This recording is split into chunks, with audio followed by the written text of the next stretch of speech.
Assalamualaikum warahmatullahi wabarakatuh. Bertemu lagi dengan kita hari ini dalam podcast obrolan.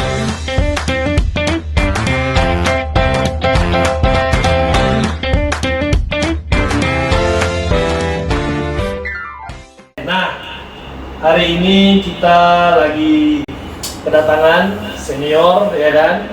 Tokoh pemuda juga, tokoh masyarakat di kampungnya. Nah, di sini ada Kanda Nur Aufa, sarjana hukum. Nah, beliau adalah praktisi hukum yang cukup dikenal di Kota Dumai. Nah, halo Bung Aufa, apa kabar? Halo, alhamdulillah baik. Bung Aufa ya. Bung Aufa ini memang panggilannya Aufa saja atau bagaimana nih Kanda? Aufa saja. Aufa ya. Nah, sekarang ini kita lagi membahas Kanda terkait, karena memang saya juga ketahui Kanda adalah sebagai seorang praktisi hukum ya. Praktisi hukum, ya. Udah berapa lama itu berkecimpung di dunia advokat atau pengacara?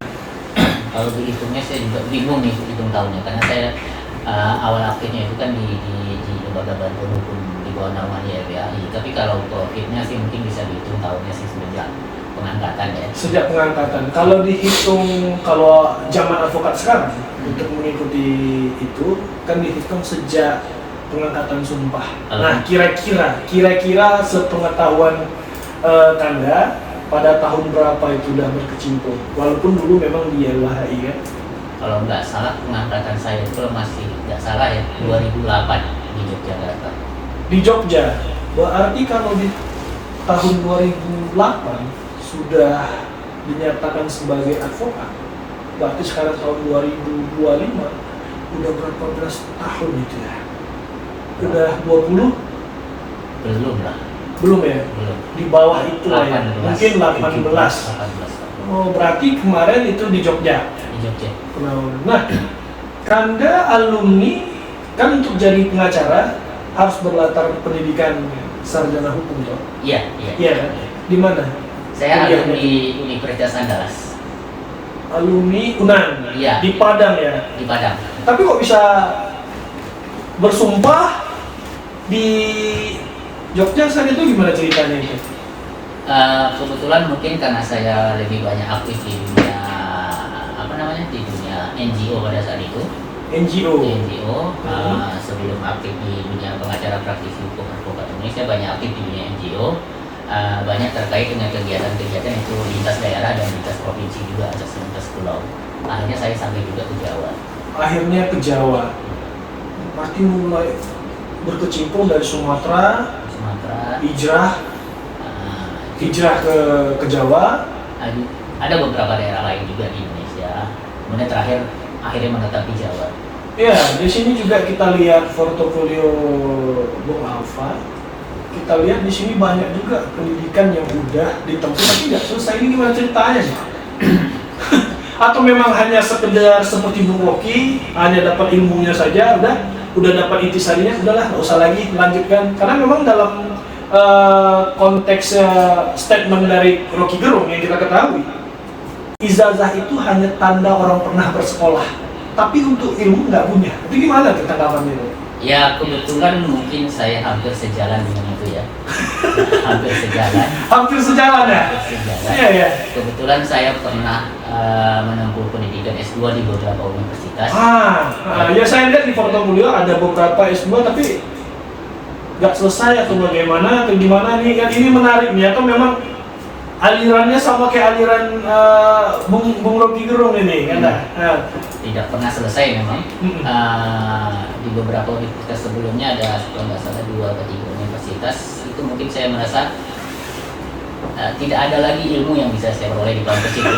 Udah dalam artian ini juga ya, iya. Tapi sekalinya nyatanya dasarnya udah penuh. Iya.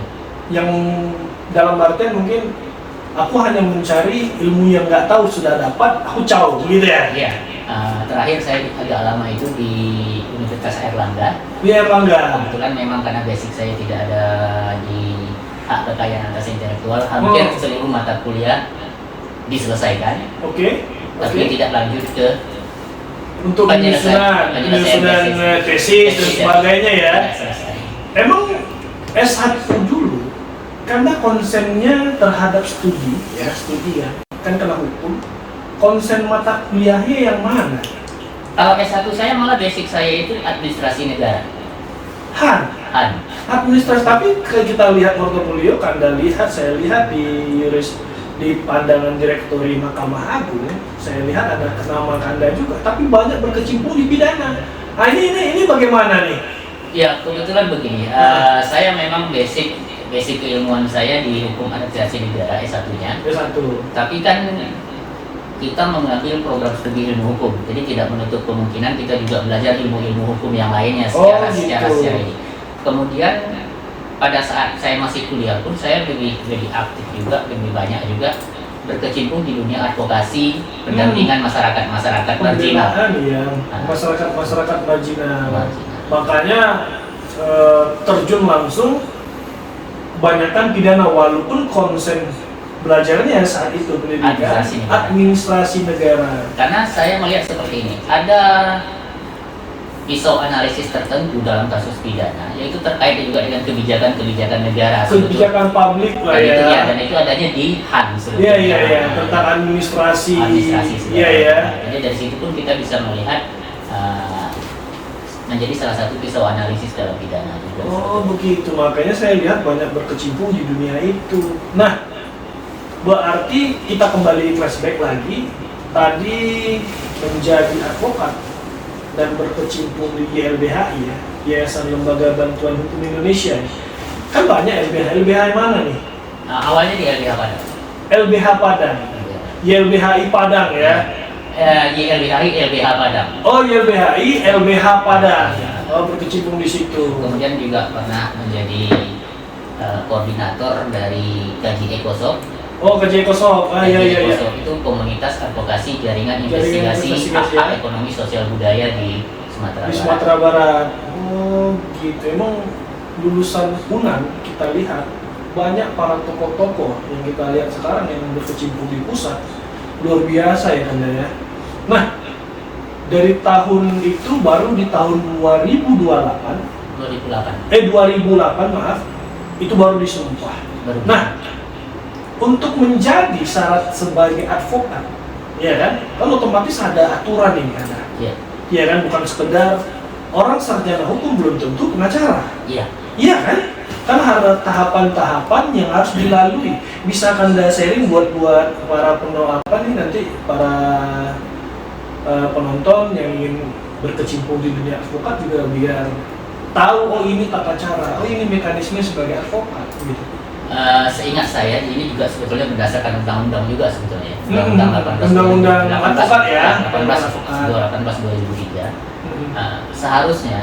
Seharusnya kalau menurut pemahaman saya, memang pendidikan khusus profesi advokat itu memang harus terlaksana. Tapi maksudnya terlaksana itu kalau dulu zaman kami tahun-tahun enak lah ya. Jadi advokat itu memang udah sulit zaman dulu. Tapi sekarang begitu banyaknya sarjana hukum, gampang untuk mencari itu. Seingat saya pada zaman saya itu untuk PKPK itu sekitar 3 bulan. 3 bulan. Untuk bisa untuk ngambil sertifikat PKPA, pendidikan khususnya ya. Dan itu pun sebelum bisa mengikuti PKPA ada ujian awal, ujian dasar namanya. Jadi belum tentu ingin ikut PKPA bisa ikut PKPA, belum tentu. Belum tentu untuk bisa ujian upah atau bukan. Bisa ikut PKPA. Setiap sarjana hukum yang mau ikut PKPA belum tentu bisa langsung untuk ikut PKPA. Berarti harus ada diseleksi dulu yang sarjana-sarjana hukum tadi yang baru tamat. Ada ujian. Diseleksi dulu baru nanti dinyatakan oke, mumpuni lah ya. Baru untuk bisa dinyatakan ikut serta di dalam program pendidikan khusus advokat tadi.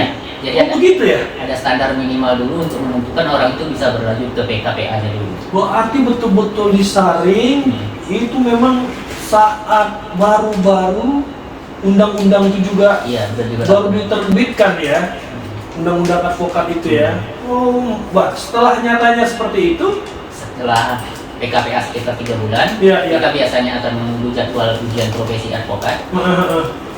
Zaman itu ujian profesi advokat dilaksanakan serentak secara nasional. Serentak juga ya, nasional ya. Serentak secara nasional. Di mana setelah lulus ujian profesi advokat, barulah kita bisa menjadi advokat magang. Oh, magang dulu. Langsung magang ya. Advokat magang.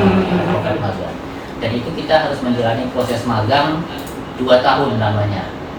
2 tahun. Baru nanti bisa disumpah. Tetapi kebanyakan sekarang organisasi kita lihat, ya kan, terkadang magangnya itu sejak ijazahnya S1. S1 dinyatakan dia sarjana hukum, dihitung 2 tahun ke depan baru ikut IPA dan nyatakan lulus ujian profesi advokat tadi, bisa sumpah. Kalau dulu bagaimana regulasinya? Apakah memang sama atau bagaimana regulasi itu? Ini sebetulnya akibat dari maraknya organisasi. Karena kredibilitasnya juga ya. Karena PKPA mutlak ada beberapa nama lain. Kalau saat ini kan, kalau sekarang kita mengenal ada beberapa nama lain dari PKPA. Kalau dulu biasanya PKPA itu digunakan oleh Pradi ya. Iya betul. Nah, karena dulu Pradi pernah dianggap sebagai organisasi tunggal, single bar ya dulu ya. Yang mereka bisa menetapkan minimal kualitas dari lulusnya seorang advokat, ada scoring nilai minimal. Kayak kalau ikut PNS, passing grade lah ya, ada standar ambang batas dia untuk dinyatakan lulus begitu ya. Dan sepengetahuan saya, kalau saya tidak salah, karena kebetulan saya pada saat itu juga bukan pengurus pusat atau pengurus organisasinya, kalau tidak salah untuk upahnya itu tim penilainya dari pihak ketiga, bukan dari organisasi sendiri. Berarti outsourcing untuk mengadakan ujian. Iya, ujiannya tetap dilaksanakan. Tapi penilaian dari pihak ketiga. Tetapi terhadap soal-soal itu dibuat oleh pihak ketiga atau dari OA-nya? Bekerja sama. Ya. Sepengetahuan saya, tapi saya tidak tahu apakah ini benar atau tidak. Sepengetahuan karena lah ya. Oh begitu. Nah, setelah itu barulah jadi advokat. Nah, tapi kan sekarang banyak marak ini kan ya. Yang katanya profesi kita ini adalah profesi Nobel, ya kan? Profesi yang terhormat. Tetapi banyak kalangan-kalangan yang mencoreng. Ini bagaimana tanggapan Anda? Apalagi kita lihat nih, ada kasus yang lagi marak sekarang, ada rekan-rekan sejawat kita yang di Jakarta dibekukan busnya oleh pengadilan atau Mahkamah Agung di sini. Ini gimana tanggapan Anda itu? Kan mungkin Anda melihat lah ya kasus-kasus yang sekarang itu. Gimana tanggapannya? Kalau untuk advokat yang mencoreng mungkin dari dulu sudah ada juga ya. Pasti ada ya. Kalau dulu kan hanya segelintir ya. Tapi mungkin kalau sekarang jumlahnya sudah terlalu banyak ya. Nah, jadi perhatian yang sangat serius juga mungkin ya. Tapi kalau terkait dengan kejadian kemarin terjadi. Ya, kalau Anda sikapi lah tuh kejadian itu yang dilakukan. Ya, kemarin kejadian itu yang terjadi di Pengadilan Negeri Jakarta Utara. Ya, Jakarta Utara diangkut ya. Ya. Secara tidak langsung perbuatan itu adalah tidak baik dan itu memang pelanggaran. Tidak mencerminkan bahwa orang adalah orang berpendidikan sebagai pengacara, ya kan, dalam artian orang yang lebih tahu tentang aturan, kan begitu konteksnya ya. Tetapi malah melakukan tindakan-tindakan yang tidak sepantasnya dilakukan oleh orang yang ngerti hukum, begitu ya. Nah, sudah masuk dalam ranah contempt of court lah kan. Memang penghinaan dalam pengadilan ya. Konteks perbuatan. Kalau perlakuannya kita sepakat. Perlakuan itu salah. Kalau menurut pendapat personal saya ya, saya tidak tahu kalau ini diukur di Dewan Kode Etik juga. Itu kan urusannya ada Dewan Kode Etik biasanya kan. Setiap kan seperti ini, seharusnya setiap profesi itu kan ada Dewan Kode Etik namanya. Ada DK ya. Dewan Kehormatan atau Dewan Kode Etik lah ya. Karena kita kan profesional namanya ya. Iya. Jadi untuk mengukur kinerja dari profesionalitasnya kalau diduga adanya pelanggaran atau segala macam, harusnya mereka dulu. Dewan Kode Etik dulu yang memutus. Karena profesi kan. Dewan Kode Etik memutus. Tapi terkait dengan ini maaf, saya juga udah membaca sekilas apa namanya dari beberapa SK pengangkatan, ya, SK apa namanya, SK pembekuan lah. SK keputusan yang Ah, dikeluarkan oleh iya. Mahkamah Agung Ah, bukan, yang bukan. lagi berseliweran sekarang ya. Pengadilan tinggi loh, Oh ya, pengadilan tinggi ya. Pengadilan Tempat tinggi. dia diadakan sumpah dulu ya. Kalau nggak salah, kalau yang satunya di Pengadilan Tinggi Ambon, satunya saya lupa lagi Pengadilan Tinggi Banten, kalau nggak Banten. salah ya, Jakarta. Yang saya jadi masalahkan dari sisi hukum sendiri, bahasa yang digunakannya pun tidak tegas. Gimana? Apa? Ada klausul yang nggak tegas menurut Anda dari mananya nih? Dari mananya? Ketidaktegasan, apakah ini harus hitam atau putih, tidak ada. Secara eksplisit penegasan itu Membekukan. Membekukan itu tidak menjadikan barang itu ada atau tidak ada. Oke. Berarti membekukan bisa saja di sini hanya sekedar menonaktifkan sementara kalau bahasa yang membekukan. Vakum lah dalam Vakum artian. Karena bahasa. memang dibekukan, namanya dibekukan bisa dicairkan. Iya. Begitu Ya, logikanya. secara bahasa hukum ya. Iya. Ketegasan bahasa ini juga tidak ada sebetulnya di surat keputusan kalau nggak salah itu dari Pengadilan Tinggi. Ya. Oke. Tapi kalau dibuat SK pembatalan pun, saya termasuk yang tidak setuju kalau umpamanya Ketua Pengadilan Tinggi Oke. yang mengangkat sumpahnya sebelumnya melakukan pembatalan langsung.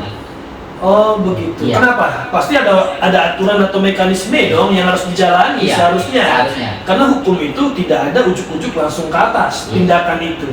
Pasti ada. Contohnya kalau di penyidikan nggak bisa menetapkan orang sebagai tersangka kalau tidak ada bukti pendukung dan sebagainya, harus diperiksa dulu atau sebagainya. Bukan ujuk-ujuk dia salah, tetap langsung dibekukan. Iya. Nah ini tanggapan Anda gimana? Di sinilah seharusnya ada dulu putusan Dewan Kode Etiknya yang mengatakan itu pelanggaran berat, pelanggaran ringan, atau atau sedang. kalau Iya. dia sudah pelanggaran berat yang memang harus mencabut, harus mencabut, Mencabut. barulah bisa dikeluarkan gitu. Baru OA tersebut harus merekomendasikan, Iya, harus seperti itu. pencabutan malahan, Pencabutan ya. bukan pembekuan. Berarti kalau pencabutan Sama dong. sekali clear, barangnya Finish clear, dong. selesai. Selesai berarti. Tidak Tapi ada kalau masalah. dibekukan berarti masih gantung. Ya, tidak ada masalah baru kalau dia pembekuan, pencabutan. Iya. Tapi kalau pembekuan jadi masalah baru. Akan menjadi perdebatan juga di sini nanti kemudian di ranah tata usaha negara. Debatable jadi persoalan Debatable. ini ya. Iya. Karena dia itu kan konkret, individual dan final. Oke. SK itu SK konkret, itu. individual dan final. Maka pihak yang merasa dirugikan muncul lagi masalah hukum baru. Iya ya. Mestinya harus jalani prosedurnya dulu atau ada aturan khusus nggak seharusnya harus dibuat ini? Karena memang secara regulasi dilihat terhadap pencabutan dan sebagainya ini kan dalam aturan belum ada nih. Sebetulnya sudah ada dalam undang-undang kita, kalau kita Mengacu ya? mengacu kepada undang advokat tidak bisa dituntut baik secara Perdata maupun pidana dalam menjalankan tugas dan profesinya ya. Tugas dan profesinya. Oke. Pertanyaan saya, salah satu yang berada di Pengadilan Negeri Jakarta Utara itu bukan menjalankan profesi, berarti pribadi. Oke. Terdakwa. Ya. Kenapa berefek ke profesi? Ke profesi ya. Itu pribadi, berbeda ya. Oke. Satu lagi, yang satu lagi ada profesinya. Oke, ya. Tapi dia menjalankan Tugas dia sebagai kuasa dari terhadap terdakwa. Berarti harus ada dulu putusan Dewan Kode Dia Etik. kodetik dulu Ya. terhadap profesinya ya. Iya, terhadap profesinya. Kalau saya melihatnya seperti itu. Iya, tetapi ujuk-ujuk konteksnya saat itu bukan mereka menjalankan.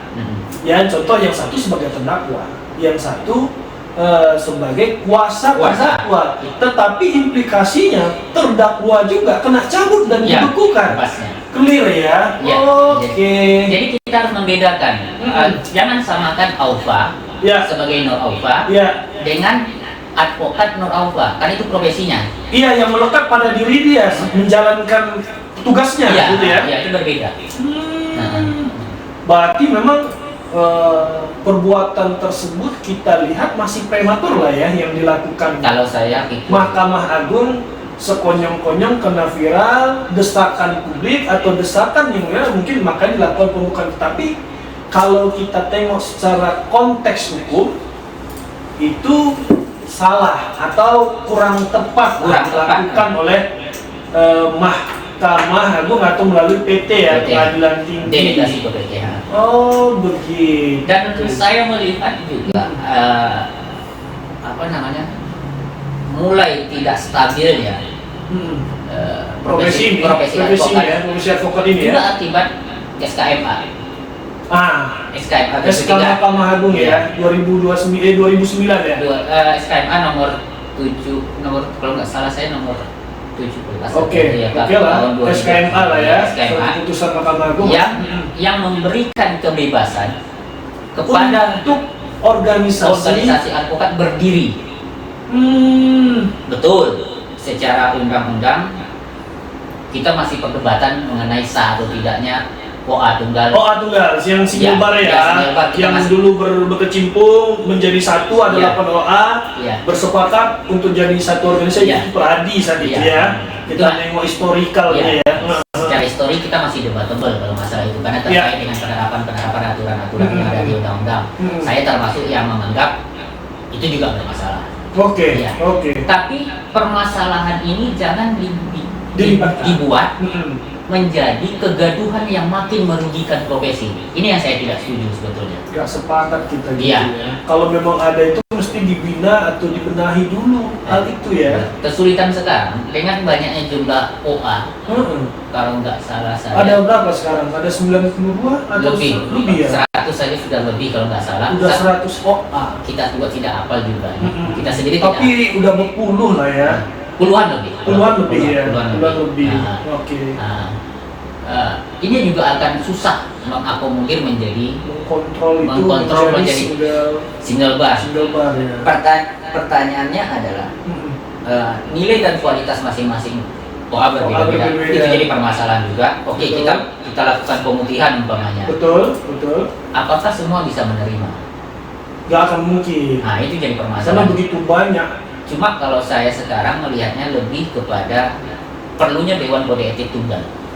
Dewan Kode Etik Tunggal. Cuma tapi dalam di bawah naungan siapa? Apakah dari kementerian atau dari pemerintah? Di situ juga jadi permasalahan. Itu juga jadi permasalahan bagaimana cara melahirkan Dewan Kode Etik Tunggal. Kemudian juga kedepannya harus dipikirkan walaupun OA-nya boleh banyak. Tapi harus ada aturan-aturan yang mengatur secara tegas dan jelas mengenai hal-hal yang terkait dengan dunia profesi advokat ini sendiri. Umpamanya organisasinya ada 20, 30, tapi mereka secara profesi mereka diatur secara rigid di undang-undang, bukan mengatur secara mengambang ya. Bukan mengambang. Tapi konkret lah barang itu harusnya ya. Memang seharusnya undang-undang. Biar nggak timbul multi tafsir lagi ini seperti ini gitu ya. Jadi undang-undang advokat juga memang perlu diperbaharui atau diganti. Seharusnya ya. Memang tidak relevan lagi jika itu diterapkan. Karena sudah terlalu banyak. Karena payah mengcover lagi ya. Karena memang kita lihat mungkin Bung Alfa juga pernah bersidang bertemu dengan OA ya, advokat lah contohnya dari OA yang beda, ya kan begitu. Terkadang ini anekdot yang kita lihat banyak memang advokat yang bernaung di OA yang baru timbul tadi terkait SKMA tadi baru menetaskan SK-nya di tahun itu, OA-nya baru berdiri, lalu merekrut advokat tanpa syarat tadi, dalam artian sarjana hukum bayar langsung ajukan sumpah jadi pengacara. Tetapi keilmuan dia masih minim. Pernah nggak itu secara profesionalitas Kanda bertemu dengan advokat seperti itu, bersidang atau lagi bertarung atau bagaimana fighting itu pernah nggak? Ya 1-2 mungkin ada ya, 1-2. Kebetulan saya kan rata-rata hampir 70% pidana ya. Nah, jadi 1-2 ada sih. Jadi juga bikin bingung kita sih Pak sebenarnya. Iya kan?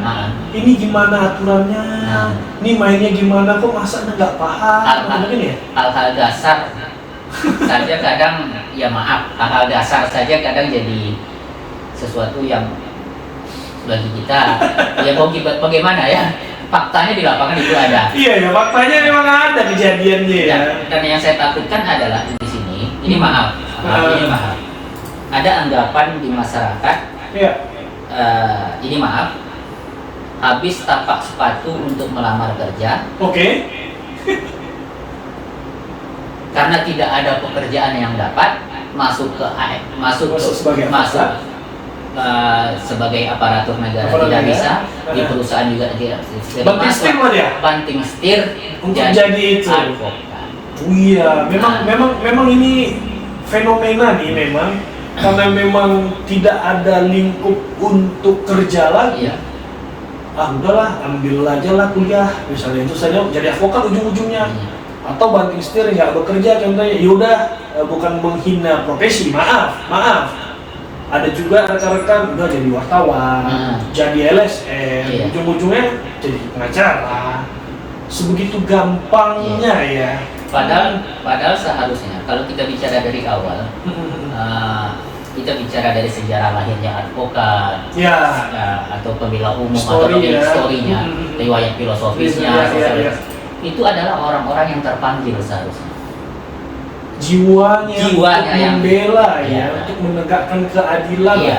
dari kaum marginal tadi, Iya. yang seperti Anda bilang Iya. pernah di LBHI Iya. untuk membela hak-hak kaum marginal Iya. yang terbelakangan tidak mendapatkan suatu keadilan. Iya. Kan mesti gitu. Ya, karena bahasa awalnya juga sejarah awal lahirnya profesi ini juga di Inggris sebetulnya. Iya, Di Inggris, betul. salah satunya di Inggris, Mm-mm. di mana yang jadi orang-orang yang berada di profesi ini adalah anak kedua dari para tuan tanah. Karena Apa maksudnya itu? Karena penerus tahtanya adalah anak pertama laki-laki. Oke. Jadi anak kedua, karena mereka memang sudah kaya, sudah sejahtera, mereka ingin memperjuangkan hak-hak masyarakat juga. Jadi ada nilai-nilai ibadah, nilai-nilai sosial di sini. Nilai sosial yang dibangun dari profesi ini. Dari profesi itu. Cuma sekarang nampaknya di dunia ini menjadi nilai pencari kekayaan ini yang jadi masalah. Iya ya, lagi lebih mengenyampingkan rasa itu jadinya, Iya. lebih untuk kegiatan profit, Iya. begitu ya? Iya. Mencari materi hanya dan udah akhirnya itu kan udah hanya sekedar menjalankan profesi bukan dari lubuk hatinya untuk menegakkan begitu ya. Dan keadilan di Indonesia itu lebih bagus dan baik gitu ya. Padahal di beberapa organisasi sendiri pun untuk membiasakan hal itu kan juga ada kewajiban pro bono kan? Ada, memang iya ada. Tapi tidak berjalan juga kan secara maksimal di organisasi. Secara nggak berjalan, ujung-ujungnya walaupun dikatakan free, tapi ujung-ujungnya ada segelintir masyarakat ini juga tiba dalam artian tidak full menjalannya secara pro bono. Sementara kita dituntut ini, ya kan? Iya. Untuk secara bantu, secara cuma-cuma dan kategori masyarakat yang tidak mampu, Iya. yang untuk mencari keadilan, kan begitu tuh.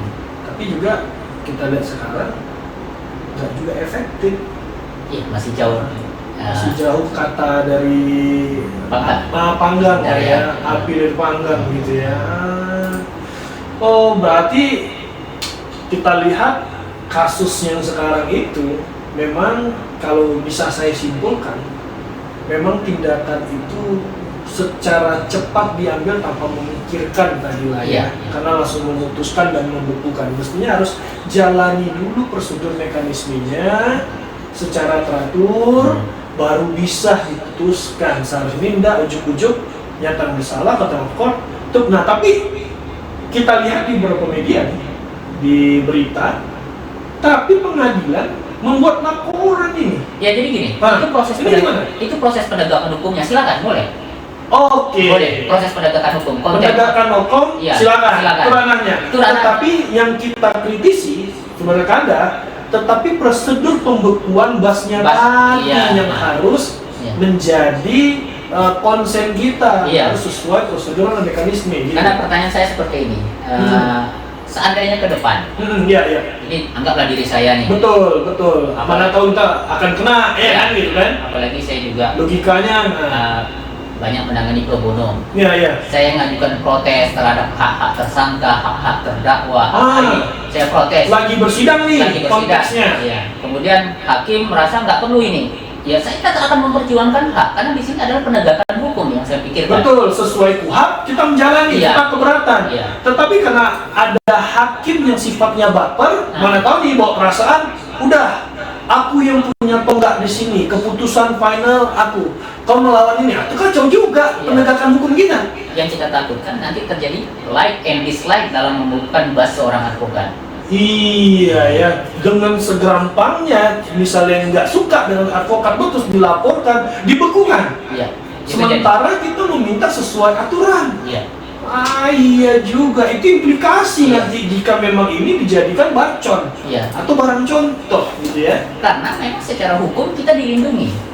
Ya, Panjang kita menegakkan Menegakkan. penegakan hukum sesuai Iya. dengan aturan Iya, hukum iya, iya. dan tidak melanggar hukum, Betul, itu betul. sah-sah saja dan tidak boleh dilakukan tindakan apapun. oh betul. Sepanjang, Sepanjang. iya, sepanjang itu kan. Kecuali tidak menjatuhkan harkat dan Martabat. martabat harga diri majelis hakim Iya. atau hakim memeriksa perkara. Iya. Oh, kali itu clear, itu beda Iya. konteks. Iya. Tetapi kalau secara hukum kita keberatan terhadap pemeriksaan yang dilakukan keterangannya yang ini nggak sesuai. Berapa banyak keterangan yang kadang berat sebelah. Betul, betul, Nah, betul. berat sebelah. Itu Ah. banyak terjadi. Iya, Kita iya. kan bisa protes harusnya. Betul. Dan protes itu harus diakomodir. Iya. Karena seharusnya setiap saksi ataupun terdakwa harus memberikan keterangan secara bebas. Betul, betul. Jangan diarahkan. Ya. Karena apalagi dalam kasus pidana, kita mencari kebenaran materialnya, bukan kebenaran formil. Betul. Bisa saja keterangan saksi yang sudah disetting sedemikian rupa dari proses Dari proses penyelidikan dan penyidikan. penyidikan, itu bisa berubah di persidangan kalau diungkap fakta yang sebenarnya. Oh. Tetapi kenapa diarahkan harus membenarkan BAP? Nah, sementara kita mengenal azas, BAP itu nol di mata. Di mata hukum Di mata hukum tidak dipertimbangkan. Tidak dipertimbangkan. Nanti akan sesuai fakta apa yang Terangkan. diterangkan baru Di itu persidangan. jadi fakta persidangan. Seharusnya. Tetapi memang banyak ada dugaan setting tadi harus ini kan BAP dirimu. Tanda Ini tangan. kan ini tanda tanganmu yang kau terang ini betul apa enggak. Jadi seolah-olah menggiring untuk mengaminkan BAP kebanyakan. Iya. Mana tahu saya tuh belum ada didampingi atau bagaimana terdakwa tadi saat tahapan penyidikan sampai ditetapkan sebagai tersangka. Begitu Iya. Anda ya. Karena tidak semua orang yang berhadapan dengan Hukum, hukum dalam tanda dan paham, ya. dalam tanda Iya. kutip Iya. baik tersangka atau terdakwa itu Iya. didampingi mulai dari proses awal sampai proses Ya, akhir. betul. Tidak semua. Tidak semua. Kadang berubah-ubah. Betul. Nah, jadi kan proses ini kan harusnya di persidangan itulah yang membuktikan. Kita lepaskan proses penyidikan seharusnya. Proses penyidikan itu digunakan oleh penuntut umum Ya, seharusnya betul. untuk mendukung. Untuk mendukung. Pembuktiannya menyalahkan. Posisi kita lah meluruskan bukan membenarkan. Membenarkan enggak benar. Nah, ya, meluruskan Meluruskan. posisi hakim menilai. Ah, itu real, itu Iya. betul. Kalau seandainya seperti itu, tapi banyak seolah-olah advokat selalu disepelekan. Ini bagaimana tanggapan? Ya memang kita Mana tanggapan Anda lah yang udah berkecimpung di dunia ini ya kan? Biar nanti adik-adik atau rekan-rekan yang lain untuk yang ini jangan salah juga ya kan? kan gini, kita memang dianggap penegak hukum, Penegak hukum. bagian dari penegak hukum yang maaf dalam tanda kutip dianaktirikan. Ya, di dalam undang-undang kita pernah penegak hukum HPH. Ya. Selain dari hakim, jaksa, polisi, Ya. yang Kita. keempat kita. Ya. Tapi kita adik dengan bungsu lah nih. Ya. Nah. Anak tiri lah. Anak tiri ya, bukan anak bungsu ya. Anak tiri ya, oke. Nah, dalam hal ini Hmm. gunakan saja cara-cara elegan. Karena Ya. itu advokat atau lawyer itu harus terus menggali ilmu pengetahuannya. Terus harus banyak membaca. Iya, karena saya sangat yakin Hmm. hukum itu adalah ilmu pasti, Pasti. ilmu Oke. pasti. dengan diberikan fakta yang sama, dengan diberikan bukti yang sama, maka analisanya akan sama dan menghasilkan putusan yang sama. Seharusnya ya, seharusnya seperti seharusnya. itu. Karena memang hukum itu ilmu pasti ya. Kalau bahasa saya seperti itu. Oke. Tidak ada yang namanya orang bunuh bisa bebas, bisa lepas. Itu ada dasar-dasarnya semua.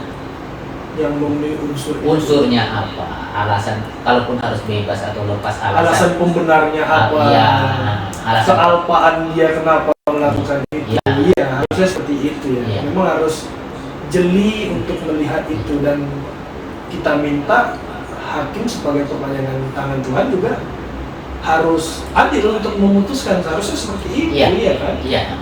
Karena menarik ini pembahasan kita hari ini.